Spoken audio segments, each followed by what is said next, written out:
श्रीमन्महागणाधिपतये नमः। लक्ष्मीनारायणाभ्यां नमः। उमामहेश्वराभ्यां नमः। वाणी हिरण्यगर्भाभ्यां नमः। शचीपुरन्दराभ्यां नमः। माता पितृचरणकमलेभ्यो नमः। इष्टदेवताभ्यो नमः। कुलदेवताभ्यो नमः। ग्राम देवताभ्यो नमः। स्थान देवताभ्यो नमः। वास्तुदेवताभ्यो नमः। सर्वेभ्यो देवेभ्यो नमः। सर्वेभ्यो ब्राह्मणेभ्यो नमः। श्री गुरुचरण कमलेभ्यो नमः। ओम सिद्धि बुद्धि सहिताय श्रीमन्महागणाधिपतये नमः। सिंधु रत्नाकर जी भक्तवत्सल प्रभु श्री राम जी से समुद्र पर सेतु बंधन का सेतु बनाने का उपाय बता दिए। फिर भक्तवत्सल प्रभु श्री राम अपने मंत्रियों से कहते हैं कि अब क्यों विलंब हो रहा है। जामवंत जी नल नील दोनों भाइयों को बुलाकर उन्हें सारी कथा कह सुनाई और यह भी कहा कि मन में प्रभु श्री राम जी के प्रताप को स्मरण करके तुम लोग सेतु तैयार करो।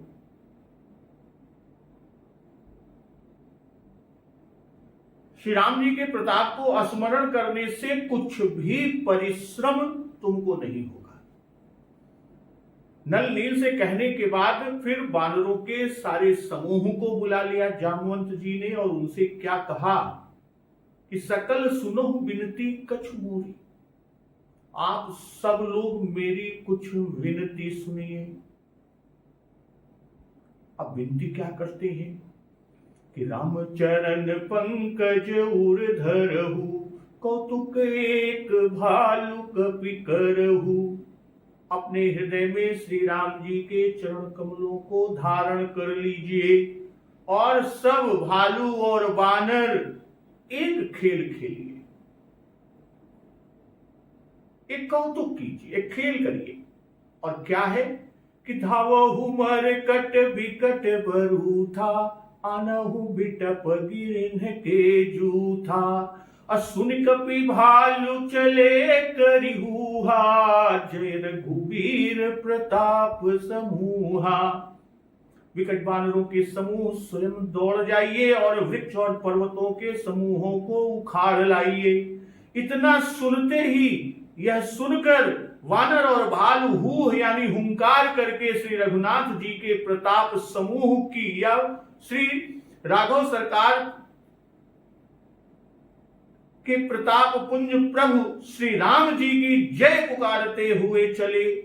अवधि उतंग गिरिपादप लीलहि लेहि उठाई, आनि देहि नल नीलहि रचहित सेतु बनाई। बहुत ऊंचे ऊंचे पर्वतों और वृक्षों को खेल की तरह उखाड़ कर उठा लाते हैं और लालाकर नल नील को देते हैं कि वे अच्छी तरह गढ़कर सुंदर सेतु बनाते हैं। उधर वो खेल खेल में पर्वत और वृक्षों को उखाड़ लाते हैं और इधर कि शैल विशाल आनि कपि देहि, अकंदुक इव नल नील तिलेहि। वानर बड़े बड़े पहाड़ लाकर देते हैं और नल नील उन्हें गेंद की तरह ले लेते हैं और देख इस तरह सेतु निर्मित करते हैं। और देख सेतु अति सुंदर रचना, बिहसी कृपा निधि बोले बचना। वानर बड़े बड़े पहाड़ लाकर दे देते हैं,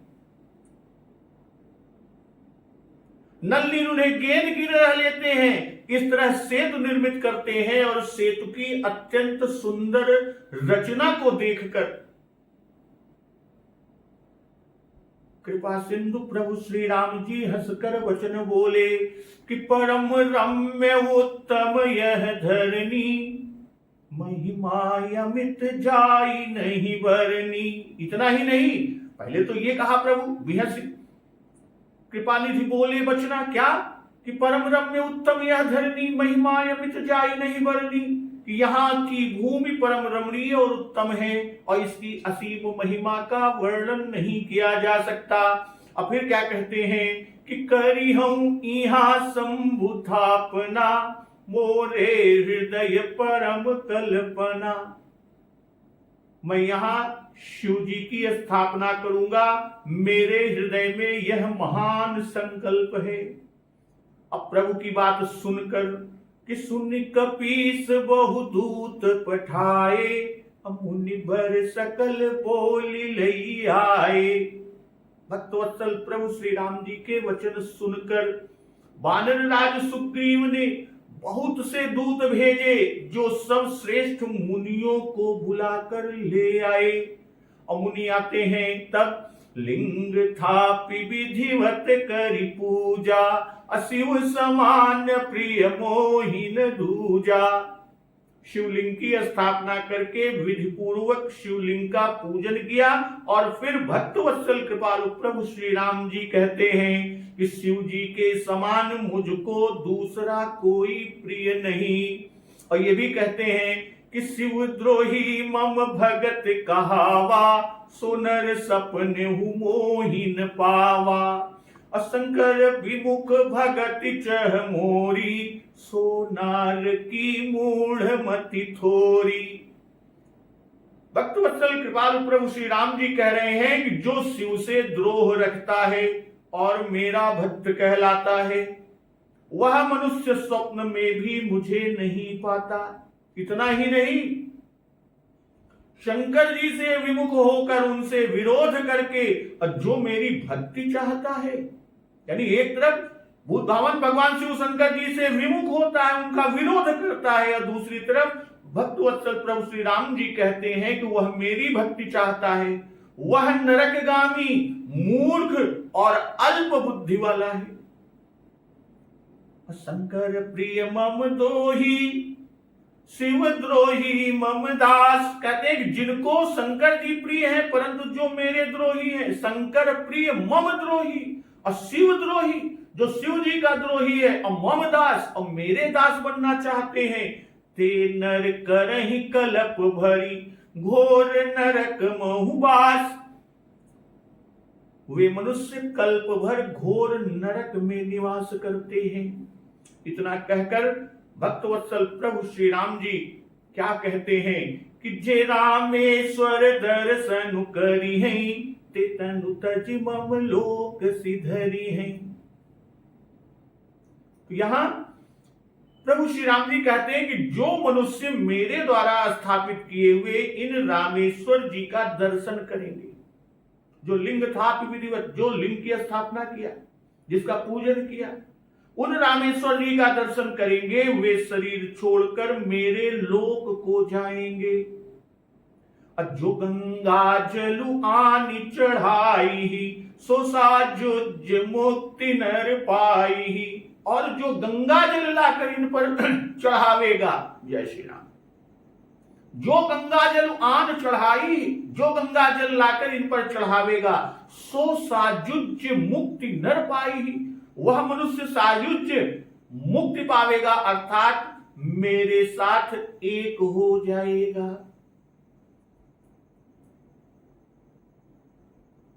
अब यहां कहते हैं कि जे रामेश्वर दर्शन करी हैं। जे रामेश्वर, भाई पहले जब स्थापना के लिए कहा तब करिहूं यहां शंभु थापना, ये शब्द कहे, शंभु नाम कहा, और स्थापना के समय लिंग थापि विधिवत करी पूजा, लिंग थापि कहा, और शिव जी की मूर्ति को लिंग कहते हैं।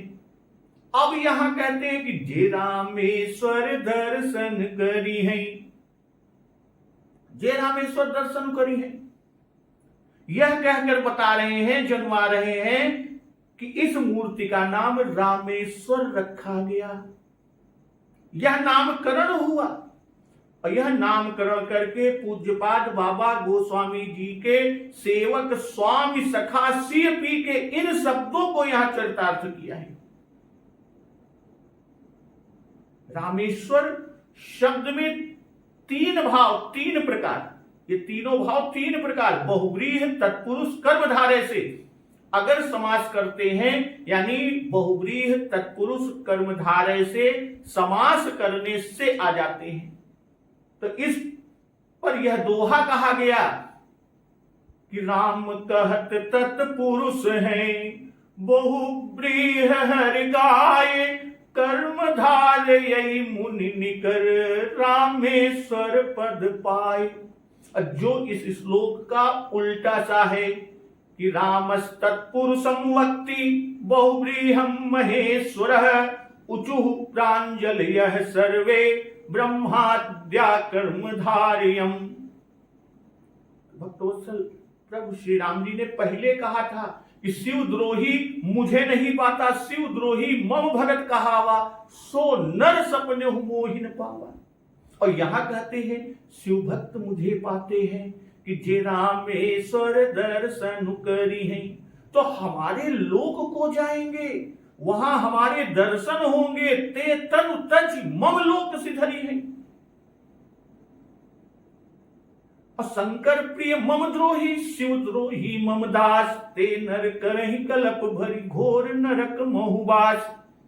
इसके पीछे कि जे रामेश्वर दर्शन करी हैं, ते तनु तज मम लोक सिधरी हैं। जो गंगा जलवान चढ़ाई, सो साजुज मुक्ति नर पाई। लिखने का भाव यहां यह है कि वहां पर जो कहा कि शंकर प्रिय मम द्रोही और शिव द्रोही मम दास, ये दोनों घोर नरक पाते हैं। और उसी का यहां प्रायश्चित बताते हैं कि यदि ऐसे पापी भी रामेश्वर दर्शन करें तो नरक में न पड़ेंगे, बल्कि मेरे धाम को जाएंगे। और कहते क्या है कि जो गंगा जल आन चढ़ाई, सो साजुज मुक्ति नर पाई। यहां भगवान की प्राप्ति दो प्रकार की कही, एक सगुण और एक निर्गुण। सगुण की प्राप्ति कह चुके कि ते तनु तज मम लोक सिधरी हैं। अब निर्गुण की प्राप्ति कहते हैं कि सो साजुज मुक्ति नर पाई। भाई गंगा जल चढ़ाने से सायुज्य मुक्ति की प्राप्ति का भाव जो कह रहे हैं, वह भाव यह है कि गंगा ब्रह्मद्रव है।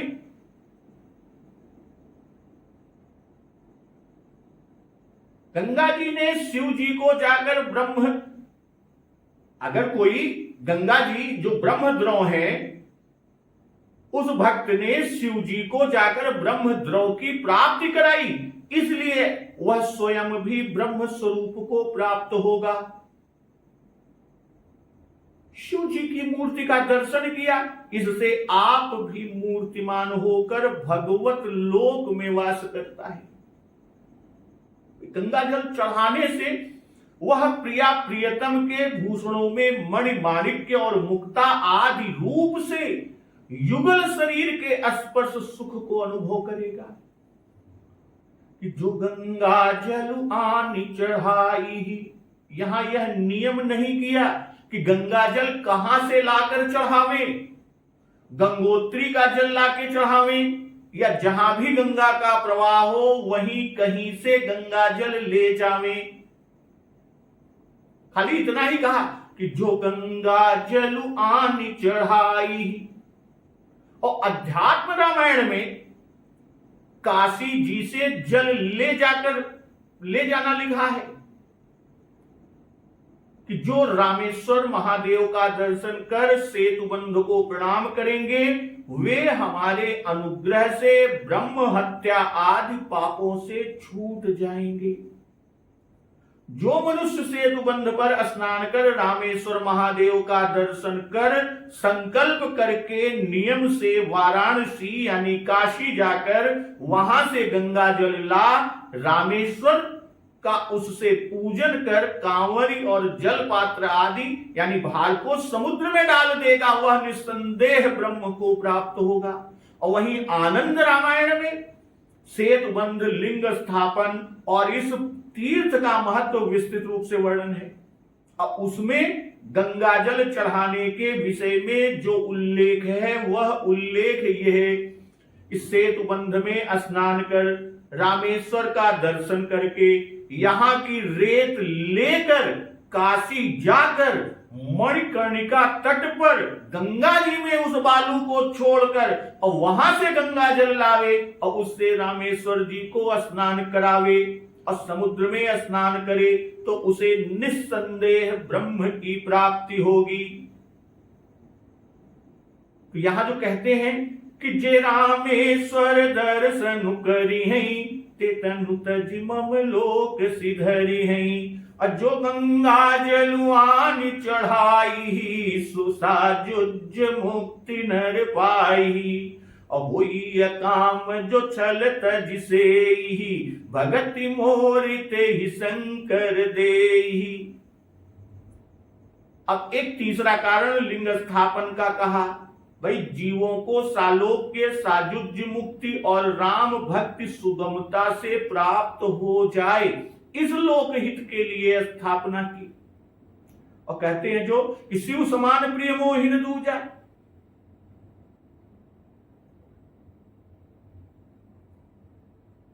अब वहां से लेकर और जो जो वचन प्रभु ने कहे उनका भाव यही है कि सदा यही भावना रखें, हमको शिव समान प्रिय दूसरा कोई नहीं। इन वचनों से अभेद बुद्धि रखने का उपदेश देते हैं। अब पहले बाल कांड में भक्त की रीति कह आए हैं कि हरिहर पद रति मति न कुतर की, और वही यहां पर भी कहा। श्री राम जी के नाम रूप और धाम आदि से जो ब्रह्म की प्राप्ति होती है उसकी रामेश्वर जी से प्राप्ति कहकर दोनों में अभेद बताया। और कहते क्या है प्रभु कि होई काम जो छल तज से ही भगति मोरिते ही शंकर देही। जो निष्काम होकर छल का त्याग कर छल को छोड़कर रामेश्वर जी की सेवा करेंगे उन्हें शंकर जी मेरी भक्ति देंगे। कहते हैं होई अकाम। अकाम होई का मतलब क्या हुआ कि जब तक कुछ भी कामना रहती है तब तक भक्ति नहीं मिलती। और कहते हैं आगे छल तज, क्योंकि भगवान को छल नहीं भाता कि मोहि कपट छल छिद्र न भावा, इसलिए कहते हैं छल त्याग कर शिव जी की सेवा करे कि बिनु छल विश्वनाथ पद नेहु राम भगत कर लक्षण एहु। भाई भक्त मिलना कठिन है। निष्काम होकर छल छोड़कर जब सेवा करे तब मिले। छल क्या है? छल यह है कि राम भक्ति के लिए शिव सेवा करता है पर हृदय में शिव भक्ति नहीं। छल छोड़कर सेवा करे तब कृपा होती है। जैसे कि मन क्रम वचन छाड़ चतुराई भजत कृपा करी है रघुराई। अब मन बच क्रम बानी छाणी सयानी शरण सकल सुर जूथा। और यहां कहते हैं कि होई काम जो छल तज, और फिर कहते हैं क्या से ही शब्द से यह बता रहे हैं कि यहां कुछ दिन रहकर सेवा करे। सेवा का फल राम भक्ति की प्राप्ति होगी। सेवा का फल क्या होगा? राम भक्ति की प्राप्ति होगी। शिव सेवा कर फल सुध सोई अविरल भगति राम पद होई। और शंकर देही, जो ये कहा भगति मोर ते ही शंकर देही। शंकर देही कहने का भाव कि शंकर जी राम भक्ति के कोषाध्यक्ष बना दिए गए हैं। वे ही राम भक्ति के दाता हैं। कौन? भूत भावन भगवान शिव शंकर जी, रामेश्वर जी। उत्तरकांड में भी यह रहस्य कहा जाएगा कि औरो एक गुपुत मत सब ही कहूं कर जोरी, असंकर भजन बिना नर भगति न पावई मोरी।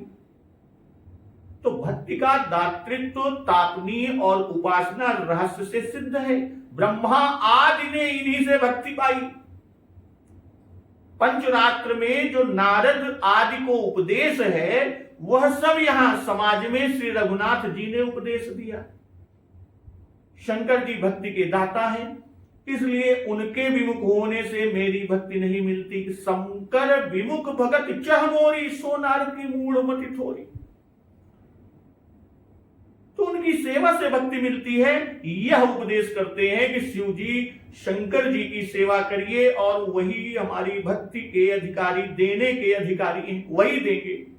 तो कर्म, ज्ञान, उपासना 3 हैं और इनसे तीनों की प्राप्ति होती है।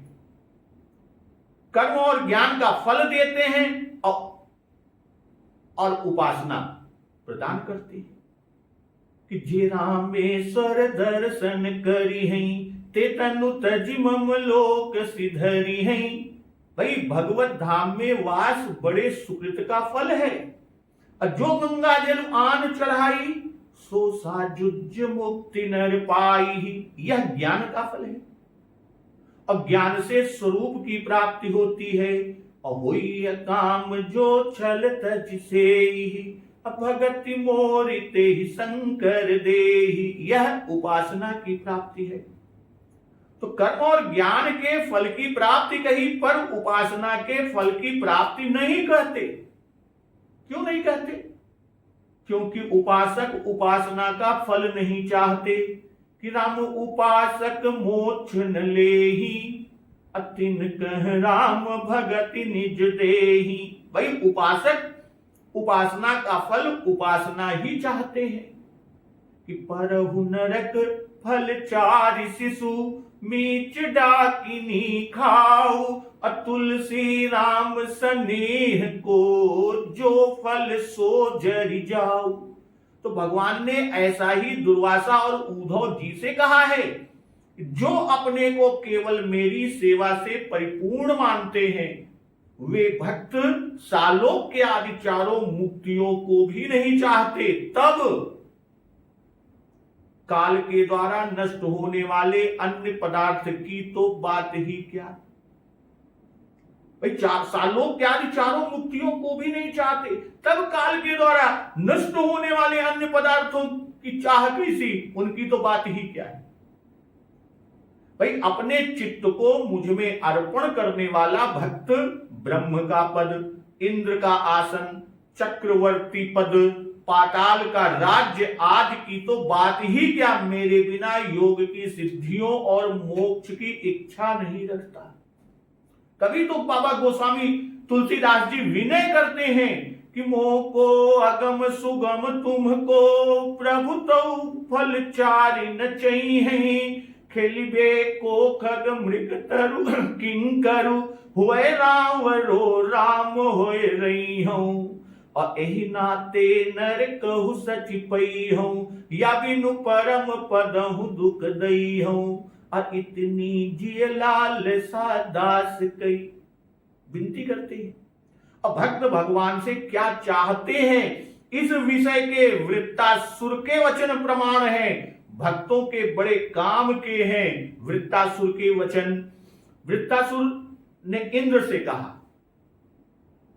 कि भगवान अनन्य प्रेमी निज भक्तों को स्वर्ग, पृथ्वी और रसातल कहीं की भी संपत्तियां नहीं देते।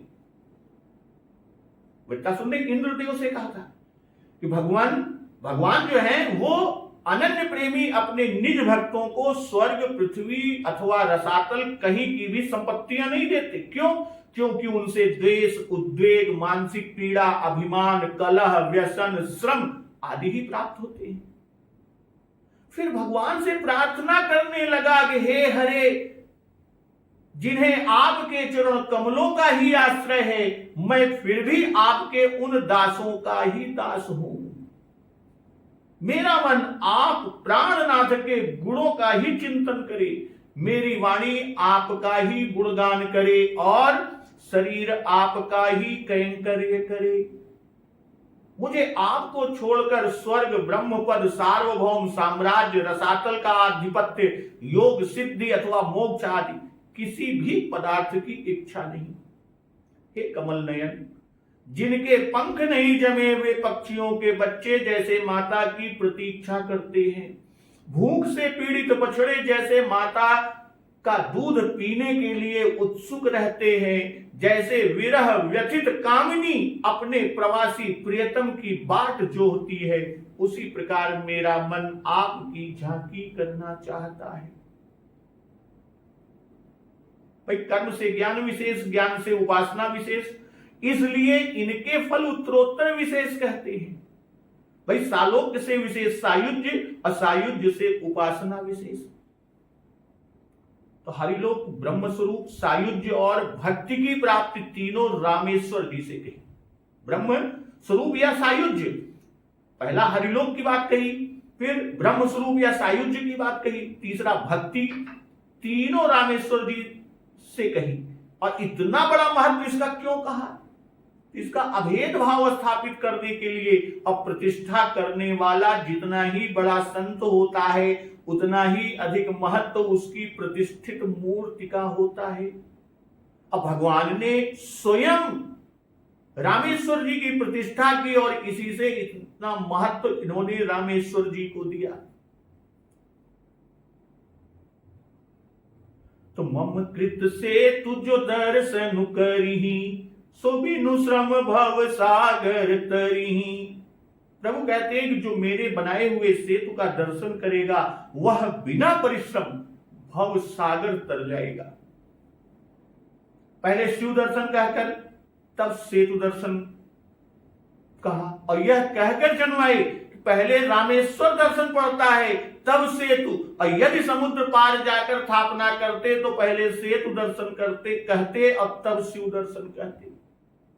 भाई जैसे पुल पर चढ़कर लवण सिंधु पार होने में कुछ श्रम नहीं, वैसे ही सेतु दर्शन से भवसागर पार होने में कोई श्रम नहीं। जो सेतु बंधन हुआ, सेतु बंधन का एक कारण यह है, जीवों को भव सिंधु पार होने का यह एक सुलभ साधन बनाना था। भगवान समुद्र को सोख लेने को समर्थ, पर अनेक कारणों से मुख्य कारण यह है कि उन्होंने वैसा न किया।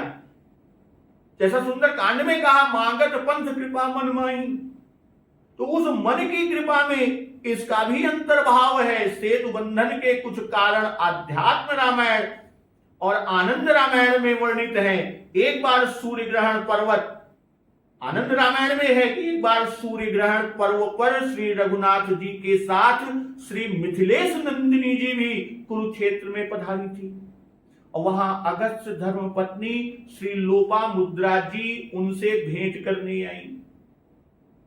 वार्तालाप के बीच में हंसते हंसते श्री लोपामुद्रा जी, अगस्त जी की धर्मपत्नी, ने उनसे कहा कि महाराज रामचंद्र जी ने व्यर्थ ही सेतु बंध का परिश्रम किया। मेरे पति से प्रार्थना करते तो वे क्षण भर में उसे पीकर सूखा देते। व्यर्थ ही 3 दिन उपवास किया, और उपवास कर सागर से मछले और बानरों से पहाड़ धोआए। तो इस पर मिथिलेश नंदिनी महारानी जी ने जो उत्तर दिया कि बाण से समुद्र को इसलिए नहीं सुखाया कि अकारण ही अनेक जलचरों की हत्या होगी। दूसरा कि यदि लांघ कर पार चले जाते तो रावण कैसे समझता कि ये मनुष्य हैं, क्योंकि रावण को तो मनुष्य और बानर को छोड़ बाकी और सबसे छूट मिली थी, उनके अलावा यानी आपकी मृत्यु बानर और मनुष्य के हाथों की, तो वो कैसे यह जानता कि ये मनुष्य है। यदि हनुमान जी की पीठ पर आरूढ़ होकर समुद्र पार करे और करते तो लोक में उनका पुरुषार्थ ही क्या रह जाता। मर्यादा पुरुषोत्तम श्री रघुनाथ जी ब्राह्मण के मूत्रभूत समुद्र को तैर कर पार कर जाने को उचित समझने की बड़ी गलती कैसे कर सकते थे। श्री अगस्त जी महाराज जी के परम एकांतिक भक्त, इसलिए श्री राघवेंद्र की आज्ञा होने पर वे कार्य अकार्य विकार्य सब कुछ कर सकते हैं।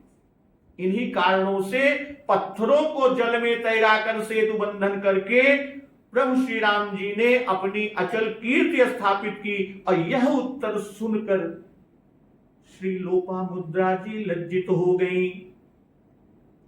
तो राम बचन सबके जिय भाई। अब राम बचन कौन से?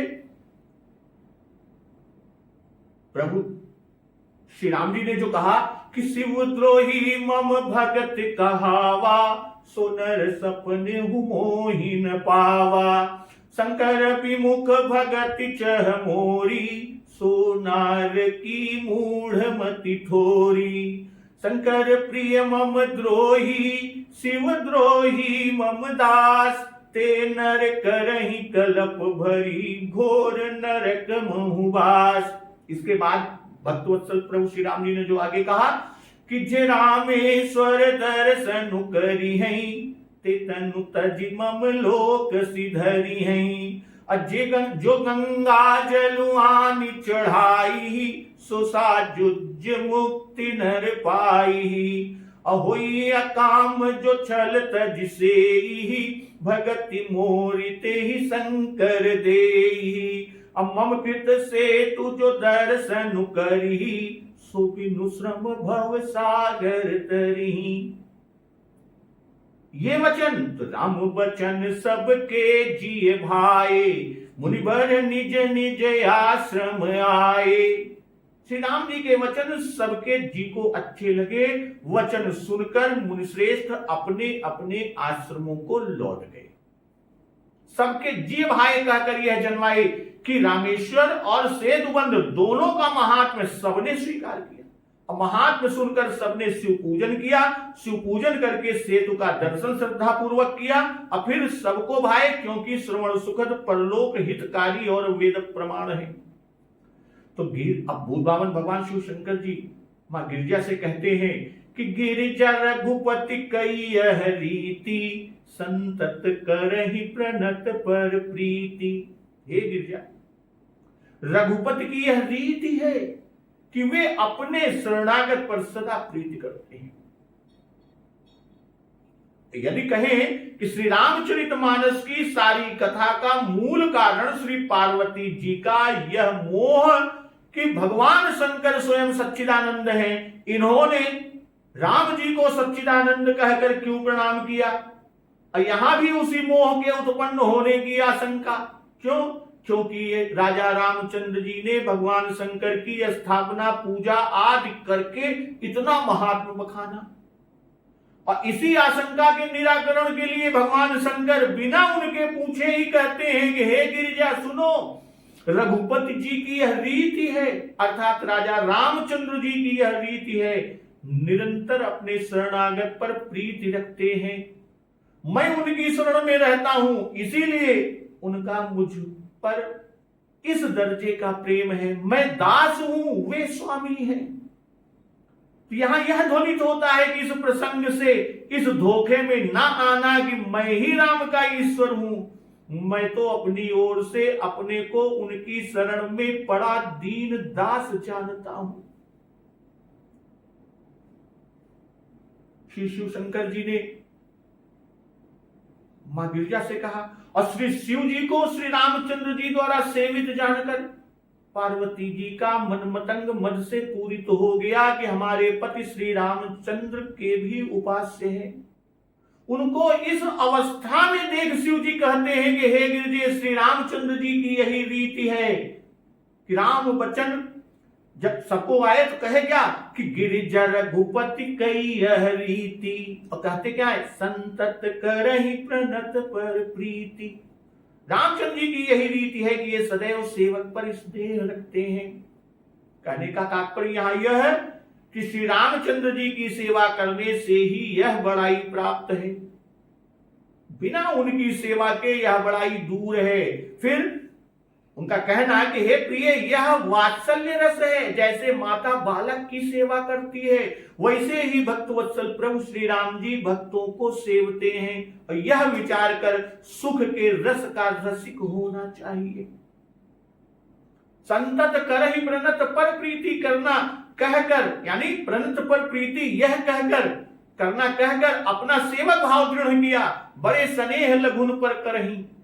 फिर इससे भी जनाया कि ऐसे प्रभु का जो भजन नहीं करते वे मतिमंद और अभागे हैं। कहो कवन प्रभु कई यस रीति, सेवक पर ममता यति प्रीति। और जिन भजहि यस प्रभु भ्रम त्यागी, ज्ञान रंक नर मंद अभागी। श्री राम जी को सेवक अत्यंत प्रिय है कि सबके प्रिय सेवक यह नीति। अमोरे अधिक दास पर प्रीति। इस तरह भूत भावन भगवान शिव जी के कथन का भाव यहां कि मुझको अपना दास जानकर श्री राम जी ने हमको बड़ाई दी है, संतत दासन देहु बड़ाई, अगस्त जी का वाक्य है। तो इस वाक्य से यह मालूम हुआ, सूचित हुआ कि शंकर जी भक्ति में कैसे परम सावधान है। स्वामी उनको स्वामी कहते हैं, फिर भी वे इस प्रशंसा में भूल नहीं जाते। वे स्वामी की इस रीति प्रीति या प्रीत की रीति की, इस स्वभाव गुणशील की सराहना करने लगते हैं। श्री राम जी ने शिव जी की पूजा और बड़ाई की, अब शिव जी श्री राम जी की प्रीति को सराहते हैं। इस कथन को करने का भाव यहां यह है कि जब स्वामी सेवक की प्रीति से प्रसन्न होता है तब अपने मुख से सराहना करता है। गिरजा जासु प्रीति सेवकाई, बार बार प्रभु निज मुख गाई। और श्री राम जी ने स्वामी भाव से पूजन किया, रामेश्वर नाम रखा कि जे रामेश्वर दर्शन करी है। रामस्य ईश्वर रामेश्वर। और शिव जी राम जी को अपना स्वामी कहते हैं कि संतत करहि प्रणत पर प्रीति। तो इसने रामेश्वर का बहुब्रीहि समास किया इस प्रकार कि रामः ईश्वरो यस्य स रामेश्वर। इससे यह ध्वनि निकलती है कि कोई भी शुभ कार्य करे तो उसमें पहले राम भक्त की स्थापना, राम भक्त की पूजा करें तो कार्य अवश्य सिद्ध होता है।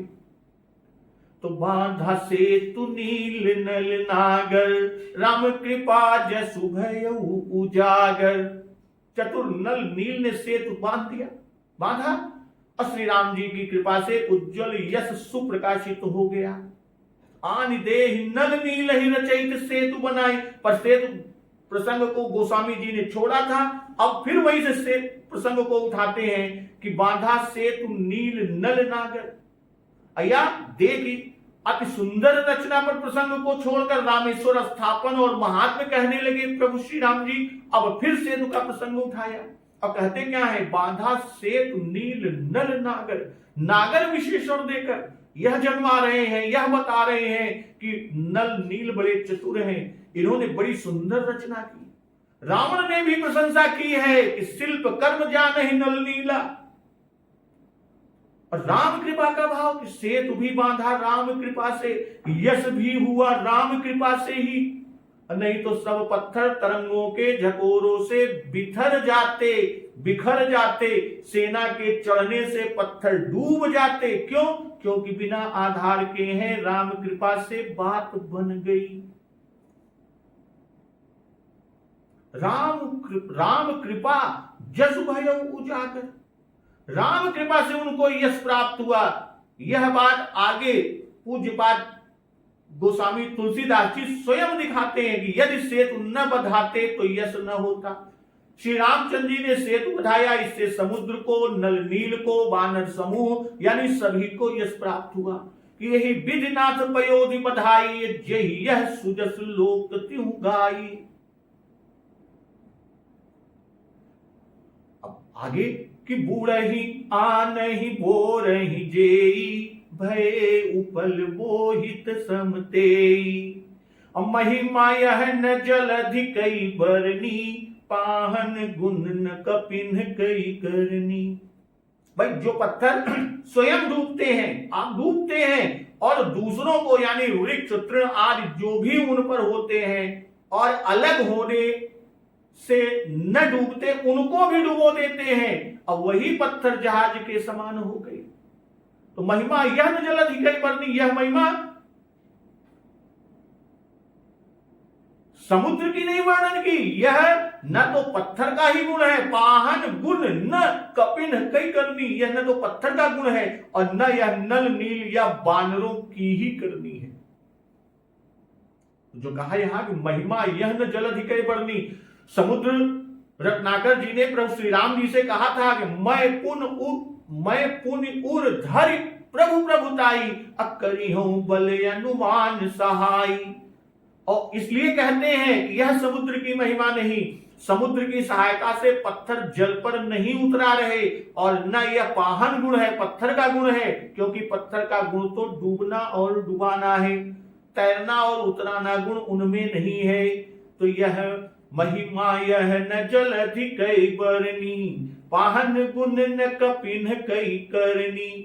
अगर यह कहें कि समुद्र ने तारा है तो यह मान नहीं सकते। क्यों? क्योंकि समुद्र तो अथाह है, उसमें महाचापल मीनों ने निराधार बैठकर पर्वत कैसे उठाए और अब तक कैसे बैठे रहे, इसलिए यह समुद्र की महिमा नहीं हो सकती। और जो कहें कि पाषाणों की जाति का गुण है,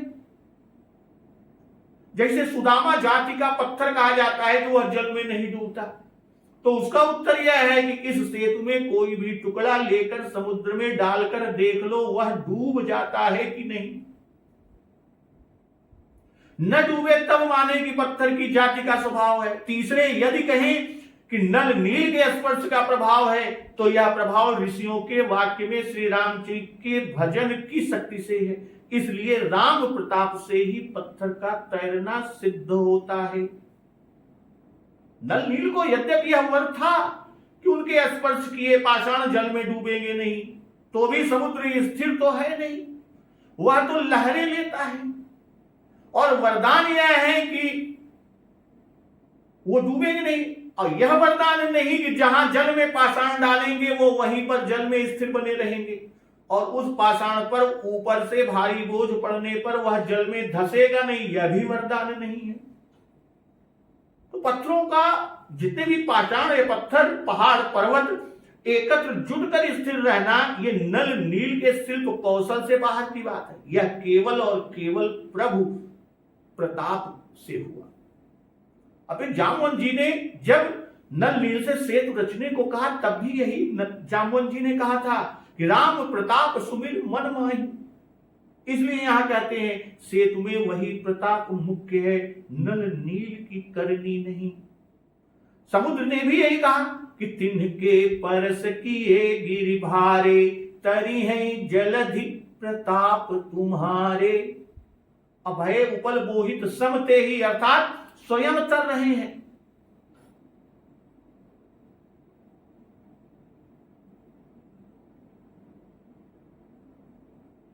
और वानर सेना को पार करने वाले हुए। इतना ही नहीं बल्कि मनुष्यों को भव पार करने वाले हुए कि मम कृत से तुझ दर्शन करही, सो बिनु श्रम भव सागर तरही। तो समुद्र की महिमा, पत्थर के गुण, बंदरों की करनी, स्वभाव से ही संतरण के विरोधी। समुद्र की महिमा अगाध अपार विघ्न बहुल में है, कहीं बिन तरिय जलधि गंभीरा, असंकुल मकर उरग झक जाती, अति अपार दुस्तर सब भांति। अब पत्थर का गुण भारी होने में है, वह स्वयं डूबता है, और जो उसे गले में बांध ले उसे भी ले डूबता है। तो पत्थर का तैरना महा असंभव की गिनती में है कि शिला तरति पानीयम, गीतम गायति वानरः। इसी भांति बंदर शाखा मृग ठहरे। इनकी करनी प्रसिद्ध है कि न ये अपने लिए घर छाएं और न दूसरों के रहने दें। स्वयं भगवान मारुति कहते हैं कि शाखा मृग कई बड़ी मनुष्याई, शाखा ते शाखा पर जाई। इसलिए नल नील ने जो सेतु बांधा उसमें समुद्र की महिमा, पत्थर के गुण, बंदरों की करनी की कोई कार्यकारिता नहीं, प्रभु प्रताप है। तो श्री रघुबीर प्रताप ते सिंधु तरे पाषाण, अते मति मंद जे राम तजी भजहि जाई प्रभुवान।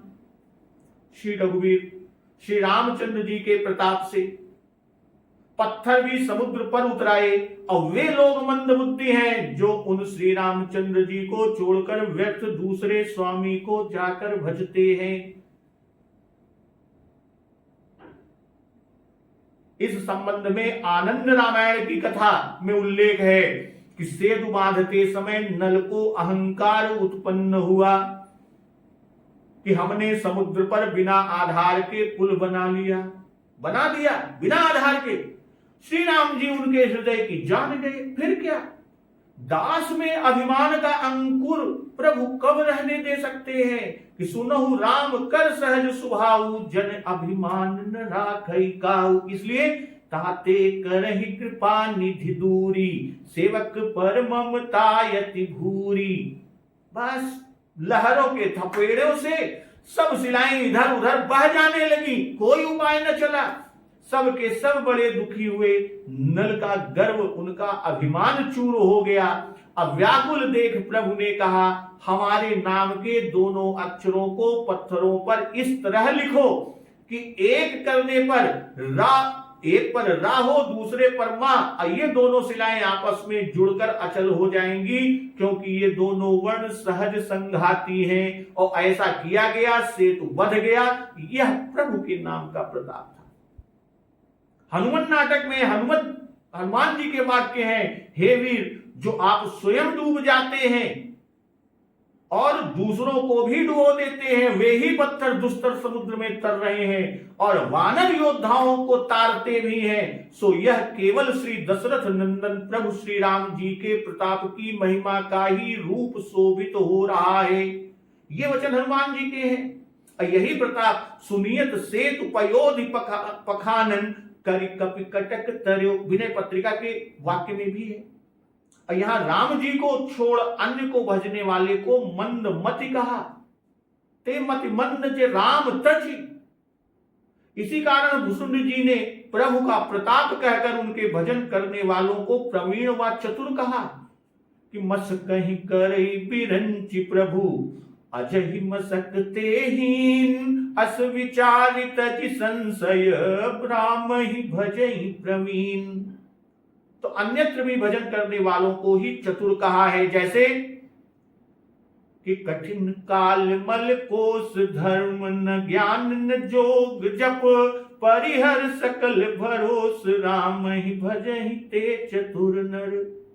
तो ये मतिमंद है, इससे इनका हृदय विमोह वश है। विमोह होने से ये रघुपति चरित को नहीं समझते और चरित न समझने से उनको छोड़कर अन्य स्वामी को भजते हैं कि जाने बिनु न होई परतीति, बिनु परतीति होई नहीं प्रीति। अब मिलान करिए, अति विचित्र रघुपति चरित जान ही परम सुजान, अजय मतिमंद विमोह बस हृदय धरहि कछुआन। तो मतिमंद होने से सेतु बंध को समुद्र एवं नल नील की करनी समझते हैं।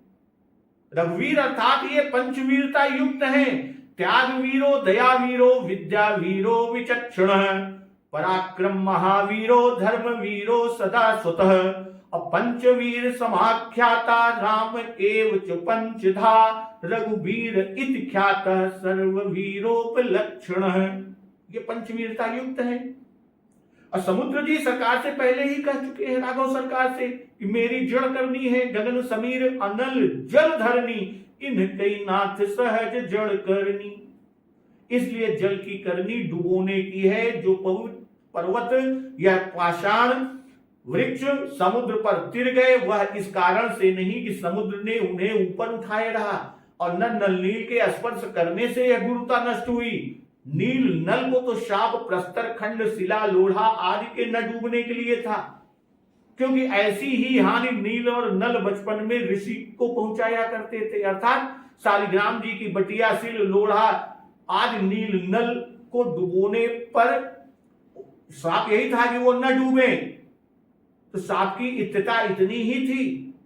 अब श्री रघुवीर के प्रताप से साप आशीर्वाद रूप हो गया। न डूबने की महिमा इतनी बढ़ गई कि अब उनके डुबाए पहाड़ भी नहीं डूबता, पत्थर मात्र पर वह नियम लागू हो गया। इसीलिए पूज्यपाद बाबा गोस्वामी तुलसीदास जी कहते हैं कि वे मतिमंद हैं जो ऐसे प्रतापी प्रभु का भजन छोड़कर दूसरा मालिक खोजते फिरते हैं। जो पत्थर को सिंधु पार करने की शक्ति प्रदान कर सकता है, वही सठ सेवक की प्रीति और रुचि रखने में भी समर्थ है।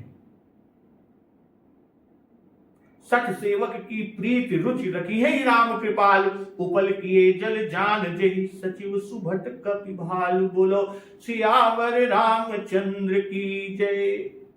भक्तजन, आगे का प्रसंग हम लोग अगले दिवस की कथा में रसपान करेंगे। तो एक बार जोर से बोलिए, सियावर रामचंद्र की जय, पवन सुत हनुमान की जय, जगत जननी मां जगदम्बा की जय, गुरुदेव भगवान